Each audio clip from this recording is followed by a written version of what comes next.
आप देख रहे हैं खबर आप तक। आज मैं मौजूद हूँ जूना अखाड़े में, जहाँ इस अखाड़े की एक दिव्य और भव्य कीर्ति है। अपने आप में इसका एक बड़ा नाम है।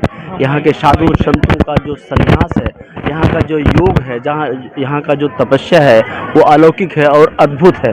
आज हम उसी अखाड़े के महाराज अष्टकौशल महंत डॉक्टर योगानंद जी से बातचीत करेंगे और जानेंगे कि इस अखाड़े के संबंध में कितने साधु संत हैं और नए जो कुछ लोगों ने दीक्षा लिया है, संन्यास ग्रहण किया है। बहुत सारी इस संबंध में हम चर्चा करेंगे। महाराज जी, आपका बहुत बहुत स्वागत है।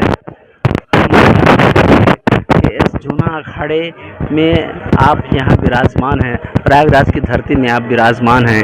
ये अखाड़े की उत्पत्ति कैसे हुई? ये अखाड़े जो हैं अत्यंत प्राचीन अखाड़े हैं, जिसमें से जूना अखाड़ा अत्यंत ही प्राचीन है। जूना शब्द का अर्थ ही प्राचीनता से है। का छतिलाभ जून धनु तोरे, जून का मतलब ही प्राचीन है।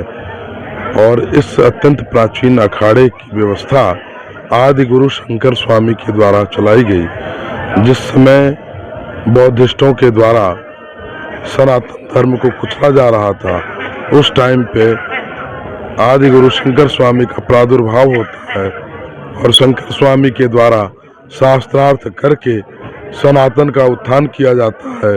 सनातन अपने पुनः उस गर्व के साथ खड़ा होता है और आदि गुरु शंकर स्वामी चारों दिशाओं में 4 मठों की स्थापना करते हैं। जिस प्रकार से ज्योतिर्मठ, शारदा मठ, श्रृंगेरी मठ, इस प्रकार से उन्होंने चारों दिशाओं में मठों की स्थापना करी। उसके बाद काशी में सुमेरु पीठ की स्थापना करी। उनके द्वारा ही पूर्व को देखते हुए, आने वाले समय को देखते हुए दूरदृष्टा थे। दूर की दृष्टि से देखा और देख करके उन्होंने यह जाना कि आने वाले समय में धर्म की रक्षा के लिए मात्र केवल शास्त्र ही पर्याप्त नहीं है, अपितु शस्त्रों की भी आवश्यकता है। तो शास्त्र और शस्त्र दोनों का समावेशन करने के लिए आदि गुरु शंकर स्वामी ने इन अखाड़ों की स्थापना की और उसमें नागा सन्यासियों का निर्माण किया गया, जिनको शस्त्र और शास्त्र दोनों विद्याओं में पारंगत किया गया। महाराज जी, जूना अखाड़े में कितने साधु सन्यासी यहाँ हैं? वर्तमान में जूना अखाड़े में नागा सन्यासियों की संख्या 25 लाख के आसपास है, जो निरंतर बढ़ती जा रही है। और हमारे नागा सन्यासी राष्ट्र और धर्म के लिए अपने प्राण की आहुति देने के लिए निरंतर सदैव तत्पर रहते हैं। अभी कुछ नए मतलब शिष्य बनाए गए हैं, आपने उनको दीक्षा दी है और संन्यास उन्होंने धारण किया है। कितने लोगों को आपने संन्यास धारण कराया? अभी पिछले 6 वर्षों से कठिन साधना, अभ्यास, कठिन प्रशिक्षण के द्वारा प्रशिक्षित होने के बाद ये सभी नवनूतन सन्यासी, नवोदित सन्यासी, जो कल 18 तारीख को 3000 की संख्या में सन्यास दीक्षा उनको दी गई, उनका पिछला जीवन पृथक हो गया। अब उनका नया जीवन शुरू हो गया। नया नाम, नया परिवार, नया गोत्र, नए कर्म, इनके साथ में उनका नव जीवन शुरुआत हो गया। आज मातृशक्ति दुर्गा वाहिनी माताओं का संन्यास दीक्षा दिया जा रहा है। ये माताएं भी विगत 6 वर्षों से कठिन प्रशिक्षण से गुजर के आई हुई हैं। आज इनका संन्यास हो जाएगा।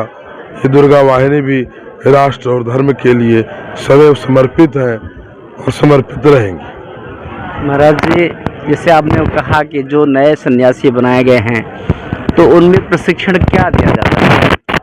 शस्त्र और शास्त्र का, शस्त्र भी और शास्त्र भी, क्योंकि इनको बस एक ही उद्घोष दिया जाता है कि जिस देश धर्म में जन्म लिया बलिदान उसी पे हो जाए। अगर राष्ट्र के गौरव की बात आएगी तो ये सीमाओं पे जाकर के उन आतताइयों से युद्ध भी करेंगे। अगर धर्म की बात आएगी तो उन असुरों से भी ये लड़ेंगे।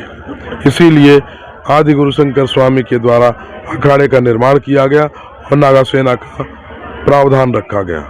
महाराज, जैसे कि आपने कहा कि जब बौद्धिस्टों का आतताई मतलब अत्याचार हुआ, उनका प्रभाव ज़्यादा बढ़ने लगा, तो हिंदू धर्म के, सनातन धर्म की रक्षा करने के लिए अखाड़े की स्थापना हुई।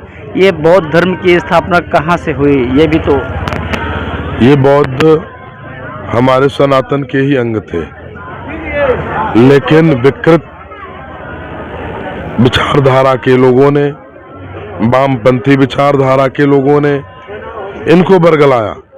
सनातन के 6 अंग हैं, शैव शाक्त वैष्णव जैन बौद्ध सिख, ये 6 के 6 सनातन के अंग हैं। लेकिन वामपंथी विचारधारा के लोगों ने इनको बरगला के और इसी से प्रेरित जो सरकारें रहीं उनने इनको धर्म के रूप में स्थापित किया ताकि सनातन को कमजोर किया जा सके।